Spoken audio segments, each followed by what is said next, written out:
जादुई पेड़। बहुत समय पहले की बात है।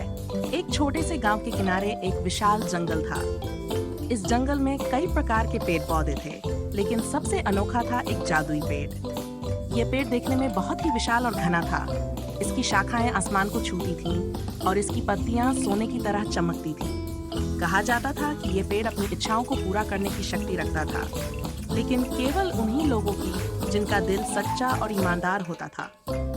गौरव की खोज। उसी गांव में एक लड़का रहता था जिसका नाम गौरव था।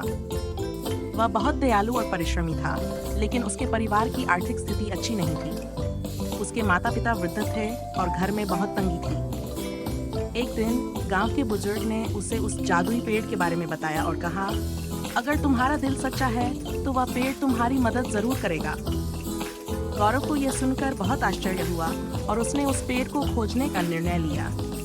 वह अगले ही दिन जंगल की ओर चल पड़ा। जंगल घना और रहस्यमय था। वहाँ अजीब अजीब आवाजें आ रही थीं, लेकिन गौरव ने हिम्मत नहीं हारी। चलते चलते उसे रास्ते में एक घायल हिरण मिला। गौरव ने बिना कुछ सोचे समझे अपनी पानी की बोतल निकालकर उसे पिलाया और उसके पैरों पर पट्टी बांधी। हिरण ने अपनी चमकती आंखों से उसे देखा और धीरे धीरे भाग गया। आगे बढ़ते हुए उसने देखा कि एक छोटा पक्षी कांटों में फंस गया था। गौरव ने उसे सावधानी से बाहर निकाला और उसकी मदद की। पक्षी ने खुशी खुशी उड़ान भरी और गाते हुए चला गया। जादुई पेड़ की परीक्षा। बहुत देर तक चलते रहने के बाद गौरव को एक चमकदार जगह दिखाई दी। वहां जाकर उसने देखा कि वही जादुई पेड़ उसके सामने खड़ा था। पेड़ की पत्तियां सुनहरी चमक रही थीं और उसकी जड़ें किसी रहस्यमयी शक्ति से घिरी थीं। जैसे ही गौरव पेड़ के पास पहुंचा, पेड़ की मोटी टहनियां हिलने लगीं और एक गहरी आवाज आई, हे बालक, तुम यहाँ क्यों आए हो? गौरव ने विनम्रता से कहा, मैं अपने परिवार की मदद के लिए यहाँ आया हूँ। हम बहुत गरीब हैं और मुझे आपकी कृपा की आवश्यकता है। पेड़ कुछ देर शांत रहा, फिर उसने कहा, तुम्हारी परीक्षा हो चुकी है।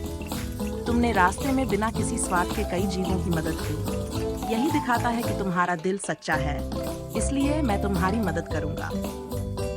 इच्छाओं की पूर्ति।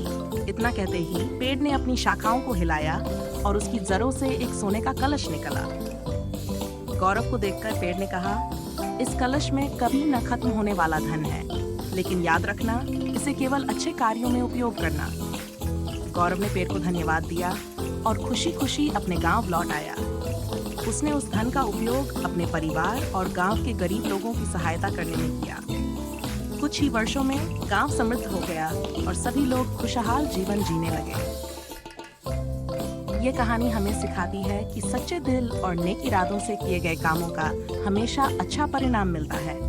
जब हम बिना स्वार्थ के दूसरों की मदद करते हैं, तो प्रकृति भी हमारी सहायता करती है।